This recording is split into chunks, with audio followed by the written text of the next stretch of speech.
Welcome to our first episode of Safe Space with Chris Tay. I'm Taylor. I am a single mom of one boy who will be 3 next month. Oh, it's so funny that they're like right there and being I know, both. right? Never are they ever.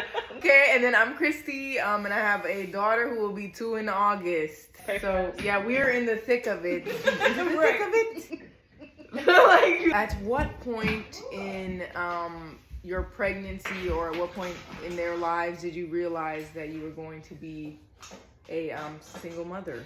I remember finding out I was pregnant by a little push from his dad. It was a random night. We were texting. He goes, how's your period going? What? Girl. What even made you say that, Hello? sir? And I was like, I haven't gotten it yet. And he was like, are you worried? And I was like, Are you? bro, I was like, I haven't even thought about it, but now I am. Right. So he's like, well, I just want you to know that, if anything, I'm going to be there for us every step of the way. This whole spiel, I swear to God. So very next day, I'm working a lab, positive. He said, well, everything I said last night remains true. So I'm like, okay, cool. Like, we're on board because I was scared. I found out I was pregnant on November 23rd. We broke up January 8th. I think that was the day I realized it because I initiated that separation. Mm-hmm. Yeah. I think it's brave, honestly, because it's a lot to take on by yourself, and I think it's easier to just ride that denial train. Man. Because even I feel like mine ended shortly after starting, but it was like, I don't know, that drag out of denial really gets you. It's the easiest thing to do, I think. Easiest.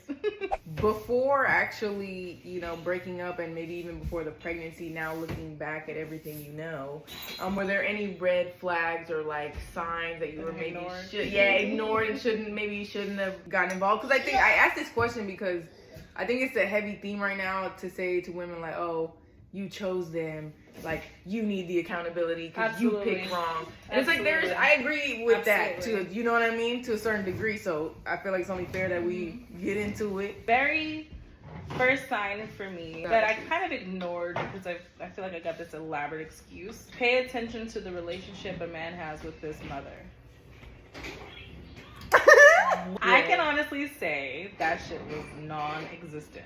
Gave me all these stories of what that was, The reasons why. Yeah, and I just ignored that. I think that was the first thing that I ignored. But why do you feel like now looking back that was a red flag? How come you think at the time we didn't see that as something and now we do? Because that's a red flag to me now too. But at the time, I was just like, oh. I think because of the explanation that I received on his end was, I'm putting forth the effort to have this relationship with this person and they're not reciprocating. Can I fault you for trying? Right. And it's not being received? Yeah, you're right. That's kind of why I was just like, I'm going to ignore this. Obviously, there's always 2 sides to every story. Right. And the truth. And then if she's not around, how can we get her side? Exactly. Yeah. After finding out that I was pregnant, I will say I was in a space of constantly trying to encourage him to be a dad. Though he said, the paragraph I'm going to be there. I'm going to be there for this every step of the way. It was all BS. I spent that period of time trying to show him how important his role was in our kid's life. Like, I can't replace this role. This person and I, let's call him Lou. Lou, like myself, suffered depression. And that's kind of how we came about. We trauma bonded. What's that noise? Yeah. I'm like, so we both, trauma bonded and we both suffered depression. His was seasonal. I found out November 23rd, so we're in the brink of it. Oh, fun. And so he just kept putting it off on his depression. He was in a state, and I, as someone who suffered depression, wanted to be very mindful of that, and I did my absolute best to not really push. Yeah. And until I hit my breaking point in January, I was like, well, I'm feeding so much into you. Yes. And I need I need something. And while this person's also sucking the life out of me on the inside, you are sucking the life out of me on the outside. There you go. Like literally. There you have Literally. So. Ooh, I felt that one. that makes me think of so many things. I'm not even trying to be funny, but like my child father is not all there, you know, with like depression and that stuff too. And you know I got some stuff undiagnosed, but I'm certain. Did you ever think about like, oh, how will he come out? You know, since we're making this combo of people who are really sad. Absolutely. Yeah. Yeah. And, you know, that's something that just naturally runs on my side of the family. Like, right. You know, depression, suicide, things like that. Yeah. So I was very mindful, and I hated the fact that I spent every day crying. Yes. Yes. Because I'm like, it's going to be a really sad baby. Yep. Yeah, no, same. It's going to be a really sad baby. So I made it a point, you know, I was like, well, let me get these tears out now, because once he is born, the only thing that I can really truly do is try to. I love that perspective. Feed into him. That's a really sweet perspective, girl. I was so hard on myself for crying every day. I was like, yep, she's I started off done, that way. and No, it's done. I started off that way, and I had at my job, a drug rep came to give medications, and you know, she looked at me because she could even sense the sadness. And she said, can I give you a piece of advice? And I was like, yeah, sure. And she goes, it's okay to cry. Girl, when I tell you I flushed. You're like, thank you At so work, much.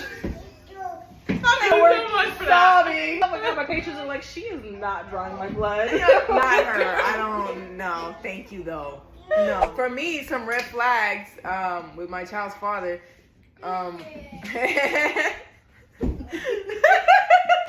This is a trauma response, y'all.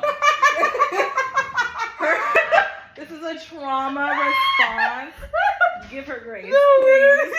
No, it's not even like I hate him or nothing. It's just funny to just. I do be laughing. It is a trauma response. But at the same time, I have tears though. I'm crying, but I'm laughing. Before, I like that format. You had the red flags before pregnancy and then after, because yeah, it's two different people. Absolutely. Absolutely. Before pregnancy, I would say his obsession with money. And I think before I didn't see it because I never really. What y'all doing? Right. I didn't notice it before because I guess the people I was in relationship with prior to this person, they didn't have financial things in order. So I kind of took it like, oh wow, this person has their stuff together and some extra. How nice. Those values didn't really line up with my values because like no matter what I have, I like to be chill. Like I like sweats and hoodies and you know, and this person was a little more flashy and like designer and gold, and I like gold too, but yeah, just more over the top. And I feel like I should have probably known then that our values were not aligned. Yeah, no, not at all. A red flag after pregnancy, kind of the same thing you described, which is like having to sway him to be more involved. Like, oh, I have an appointment. Like this is happening. Like just I felt like oversharing a lot instead of being asked, how is this going? How are you feeling? And it's like, I don't feel good today. No, that's a good I would way to like put this. That. You know what I mean? It's like rather than being Yeah. asked. And you know, and you obviously the internet doesn't help, right? Because you observe these relationships where like these men are like really attentive and like making the bath and the girl doing the massage, whatever the heck. I was like, oh, okay, I'm not in one of those. I'm not gonna get that. I was like, I'm never going to get one of those. And honestly, to be fair, you know, he isn't the most like affectionate person, but neither am I. And to be fair, before getting pregnant, it wasn't that big of a deal to me.